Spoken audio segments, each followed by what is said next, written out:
Welcome to a new video in my home automation series, and today is going to be another camera review. And as you can see, I have received one from Annke. We haven't seen Annke cameras for a while now. Well, we haven't seen cameras for a long time now. And this is one of the new smart home range of cameras, and this is called the Crater. And when I say smart home, I mean that this camera is more catered to be integrated into a smart home system, just to be a standalone security camera solution. So it has a separate app that Annke provides, but that app is just a rebranded Tuya app. So I actually going to install this in my Tuya app along with all my smart lights and switches and LED strips and whatnot. So you don't need a separate program to use this, which I think it's always good, because if you just have to use less application to access all your devices, that's good. And then hopefully that's going to provide you some integration between the camera and some of your other smart devices as well. And we have seen this concept in the past that smart home products, they come up with a camera, so there is a camera in their lineup. For example, Sonoff sells cameras, whereas Sonoff is primarily like a smart home lights and plugs and that sort of gadget product. And now we have a camera manufacturer who is making a smart home product.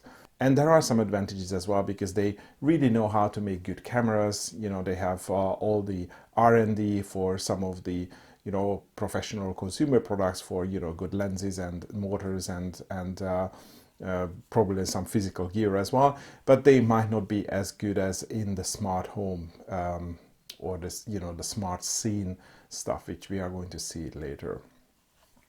And if I want to summarize this camera, it does pretty much everything what you would expect. It tilts and pans, and it has night vision. It has a built-in SD card, so if you tilt this, then you have access to the SD card, and you can support up to 128 gig SD card, so it does local storage of either continuous footage or motion detection. As I said, it does motion detection as well.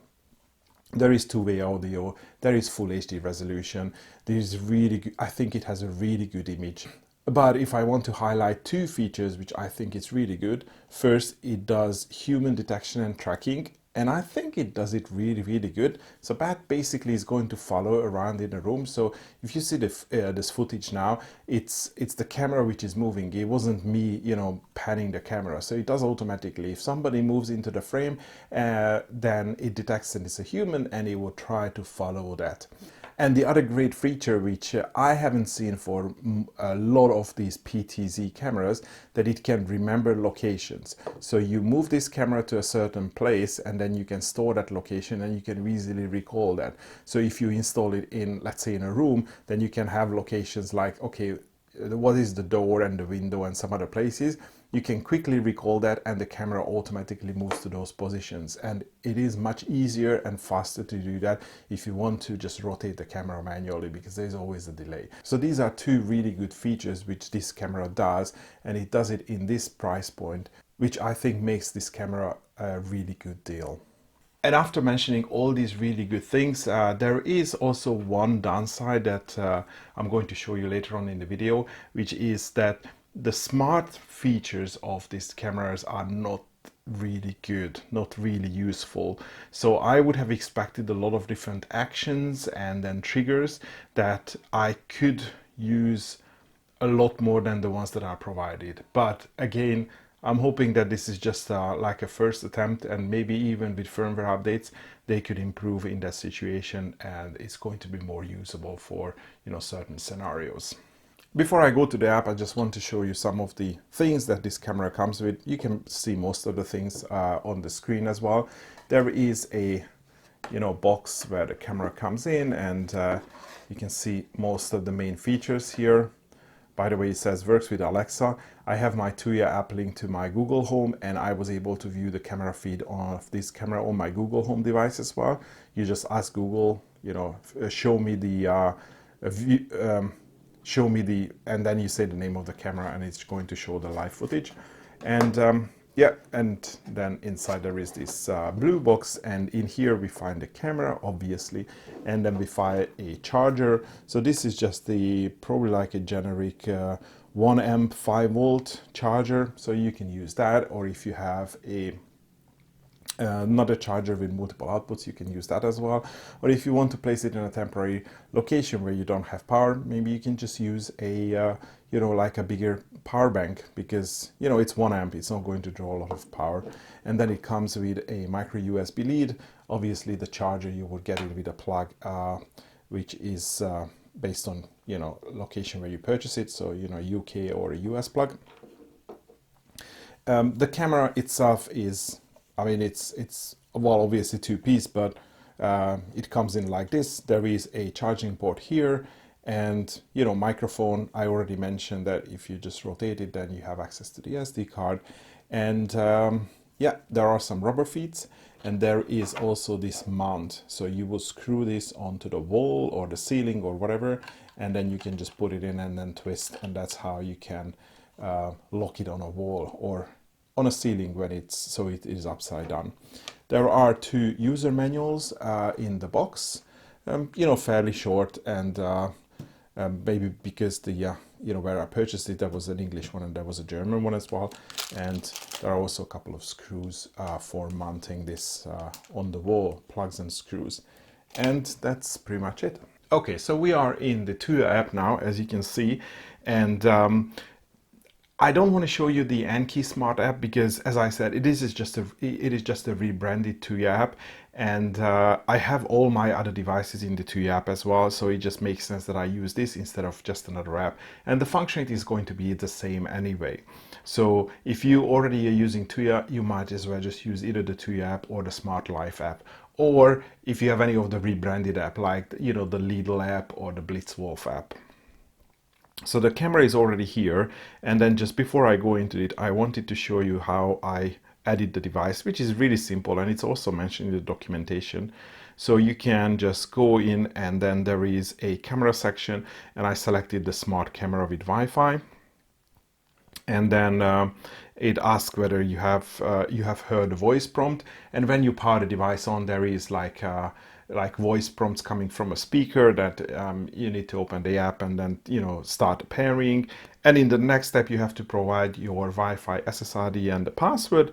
And now the phone is going to generate a QR code. And as you can see here, you have to point your phone to the camera, and that's going to read the QR code. And this is how you transfer your Wi-Fi settings over to your camera. And then it will get connected to your application. So as you can see, the image is loaded, and in fact, you can't really see that, but it is possible to move the camera even in this part of the screen. So I can just pan it around. I can pan it the other way, and then maybe I can find myself as well. Ooh, that's it. Oops. It goes a little bit too far. So let's look at the main features. Up on the top, you can change between the 2 different feeds, as in the video feed. So basically, the standard definition and high definition. You can see the bitrate as well, and yeah, and you can zoom into the picture with this small button here. You can also enable the microphone. I'm not going to do that because then it's going to create a feedback. And on the lower side of the screen, you have access to a couple of features. So you can change it to landscape mode, and you can take a picture, you can take a video recording, and you can also enable the two-way audio. So you have this microphone icon here, and by default, you just press and hold on it. And again, I'm not going to do that because that's going to create a feedback, but you press and hold, and then you can talk, and it comes out on the other end of the camera. And it's actually, the volume is fairly loud. And then you have this special button here as well, which brings up another set of features. So here you have playback, which is going to give you access to all the recordings that are on the SD camera, the SD card, and we are going to show that how these recordings are configured, but you can go back in time, and yeah, that's me probably playing around with the camera, and then you can just move in the timeline, and then it's going to show you, let me just go back to a busier day, and it's going to show you all the different recordings that were done on that day. So you can just pick a different day, and you can see that I placed the camera in the kitchen, and you can see how it was recording. And then whenever the camera moves, that's actually the tracking feature. So you can see that it recognized me, and it was going in, and it was following me. And if you want to record this, you still have the record buttons here. So you can just go back and save the footage into your camera as well. So that's the playback function, and it works as you would expect with any camera. By the way, oops. Okay. Oh, now that is probably considered as human as well, or motion. So that started moving. I wasn't moving it anywhere. You have the gallery as well. So again, you can just look at footage that you have saved, and these are the ones that I've saved on my on my phone.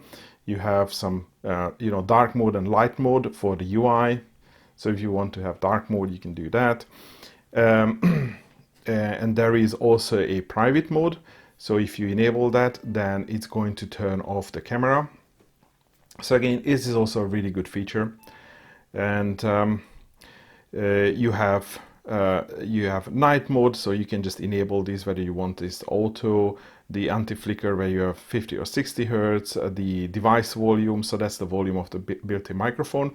And then you can enable a human tracking or not, and also human detection. So whether you want to receive a separate human detection message or just a motion detection message, so you can enable that. And that's the human detection, and the tracking is, well, it's the automatic moving of the camera, so the tracking. And then you have the option to enable a siren, and the last one is a really funny function, because you can edit, and actually you can put additional devices here on that screen, so you can just quickly enable them. I don't know, maybe you want to add some buttons for some of your lights that are in the same room as the camera. So, if you want, you can just quickly turn on the lights in that room, and then you can get a color video instead of the, the black and white. I couldn't really think of any other function for that, but actually this is quite neat that they have included that as well. So this is all in the settings. And then, as you can see, there are a few other things here. So you have messages, where it's going to show you all the messages, and when human body was detected or when motion was detected. And I quite like the fact that it also shows the camera image. So it gives you like a snapshot. So you can just quickly, oh yeah, that was me coming in, or there was something else, and I was doing something in the evening, and it was in the room, so it was detecting. And you have the PTZ functions. So this is the same that you just seen previously.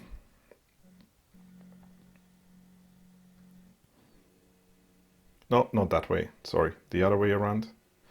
Oh, you can see the camera. You can see me. Ooh, okay. And did I turn off the human detection? I don't think I did that. Features. Oh no, okay, human detected. Yeah. So if I would move any more, then it would just keep. Oh yeah. So as you can see, it sort of like tracks me. Oh, cute. So it tries to keep my face in the middle. Of course, it's not really a smooth motion. It's not like one of those fancy selfie cameras, but it gets the job done. And the next one is the sides. So these are the, let me just delete that. I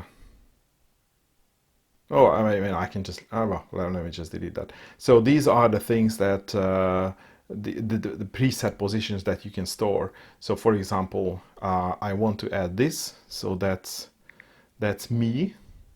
And if I go back to PTZ, and let's say if I move it to the,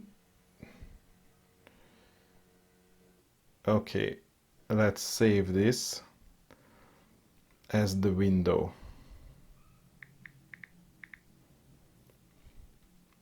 Okay, and now I can go back to me, or it goes back to the window. And of course, I think in this case I did not, I just only panned and didn't tilt, but of course it works with pan and tilt as well. I think this is a great feature, and again, this is not really available in most of the cheap cameras because I think it probably requires some encoders so the camera actually knows where it is in the space, which way it points. And this camera probably does this because it probably does it in a clever way, because when you power it up, it just moves around, so it finds the extent of the pan and the tilt motion. So probably this is how it resets its location. But anyway, it works fine, and as I said, it's such a cool feature. And again, if you don't have this, you would have the buttons and you just keep pressing and you always overshoot. You have to go back, and this is just so much easier. This is such a great feature. Oh yeah, and the human body is detected. And finally, the last option is cloud storage. I haven't done that, but you can enable cloud storage as well, and it's going to, oh, I'm over here. So, and then it can store the footage on the cloud as well. Maybe this tripod looks like a human. So these are the main features, but then if we go into the settings, there would be some additional features as well. Hey, do you want to look at the camera? Ooh, fancy. Okay, so let's look at the additional features or the additional settings. So up here in the settings, yeah, you can change the name and location or the icon, and then you can enable the private mode here as well.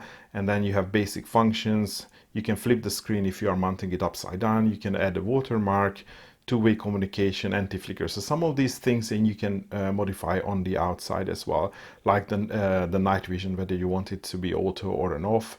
The sounds, that's the volume.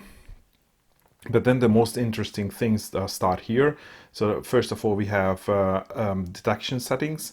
So this is just simple motion detection. You can turn it on and off. You can have a sensitivity of low, medium, and high. Again, this is based on the image. It's not the greatest thing, but this is an indoor camera, so that's going to behave much better than any of the outdoor cameras, which are affected by, you know, leaves and branches moving and shadows changing. You can even specify if you want the detection to be on a certain area. So like you can move this rectangle to a smaller area of the image. So that's nice. And then you can just enable the human body filtering and the motion tracking as well. And you can also set a schedule. So again, if you only want the this motion detection to, these alarms to arrive on your phone, let's say daytime, you can create a schedule. And you can also create a siren. And again, that's just going to play some annoying sounds on the speaker, which I never use. And so these were the detection. And then you have some siren adjustments as well. So you can just sound the siren for, let's say, 10 seconds or a minute or something. You have storage settings as well, which just shows you the SD card. So I just put 1 gig SD card. Yeah, 1 gig. And as you can see, I mean, I'm using this for a week now, and it didn't even fill up this 1 gig card. So if you are only only recording motion, I would assume that even like a small card would, you know, be good enough for weeks. And for full motion, obviously, it's going to be much less. Or sorry, continuous recording. And then recording settings, yeah, I enabled the local recording, and I only enabled the event recording, not the non-stop. And again, you can do schedules. So again, if you want to only record in the evening or during the daytime, you can add schedules, and you can still specify whether you want event recording or non-stop. And finally, well, not finally, but we have the color storage as well, for which I don't have a plan, but you can see the various plans here. You can still review your recordings even if you are not at home. So I'm not really sure why you would want a cloud. I mean, you can read the, you know, the various reasons here, but again, I don't think it really gives you a lot more than the local storage. But if you know otherwise, just let me know in the comment section. And that's it. You have offline notifications. You can restart the device or remove it, and there are no updates available. So these are basically the settings that you get with this camera. So everything here is nice. It is easy to use. I like it that it is integrated in the Tuya Smart app. I don't have to use a separate app for that. You don't need to set up for a new account, remember passwords and that stuff, especially, as I said, if you have other devices that you already have in this app. So let me show you the part which is not that good, which is the scenes. And as I said, one of the reasons that you want to use a different app, because, well, you already have the app, so you don't need another app. But the other reason is, I would say, because you can integrate it with other devices. So this is where this camera is a little bit lacking, because if I want to create a new automation, let's see what is the triggers that these cameras can offer. And if you think about it, there could be a lot of different triggers. So if I select the security camera, it has very stupid triggers. So first of all, tracking switch. So this is when you enable tracking or disable tracking on the device, which is fine, but why would you use it in an automation? Like, okay, I just turned on tracking. Most probably I'm going to turn on tracking and I'm never going to turn it off if I want tracking. So, what's the point of this? The second one, it says in Chinese, and when I translate it, it says warning message. And then again, it only has zeros and ones. And I have configured a scene for this. And whenever I was getting a message that a motion detected, I configured this to turn on a smart lamp. So the lamp would come on, and it was working for, I don't know, it was working for a day, but then it's just stopped working. So I'm not really sure what the issue is here. And again, even if it works, then you can't create a scene whether either a human detected or just a motion detected. So since it can detect human and or a motion, it would make more sense if you can just have a function for those separately. And siren duration, again, why would you create an automation for that? So these are like, I mean, to be honest, useless. I don't think you would ever create an automation for this. But then if I turn it the other way around, how can I control this camera using scenes? And the options are not better here either, unfortunately. So if I run device, I select the security camera, you can turn on the tracking switch. I can see some merits in this one. And then you can change the siren duration. Again, I don't know, maybe you want to switch off the siren, so no, you can't even specify zero, so it's only just to change the duration. So the tracking switch, maybe you can link it with some sort of security system, so when your alarm goes on, so when you arm your security system, then you can turn on tracking, so it keeps tracking, but when the security is off, you don't want the camera to follow you, so you turn off the tracking. I think that makes sense. Probably not the useful one, but I understand. But to be honest, if I think about useful scenarios, I would much like to have, for example, the private mode in here, or maybe the recording. So I can use external triggers based on my geolocation, or let's say based on my security system, to turn the camera on and off. So it would be a great idea if I can have these cameras in the house, and whenever my alarm is armed, then the camera starts recording. And if the alarm is disarmed because I arrive home, I don't want myself to be recorded, so I turn on the private mode and I switch off recording. So those would be really good features, and for those features it would really make sense to have this camera in a smart home application. But with these, not so much, unfortunately. So as you can see, I've created a couple of scenes, but they are either not working all the time or just not as useful as I would think. And finally, I want to mention that this camera does not support RTSP streams or the OnVIF integration, but I was told by Annke that they might think about including that. But to be honest, if I really want that, I can just use any of their other cameras that are not smart cameras. So I don't think it would be really a requirement for a smart cameras. But having more useful things in these scenes, that would be really beneficial.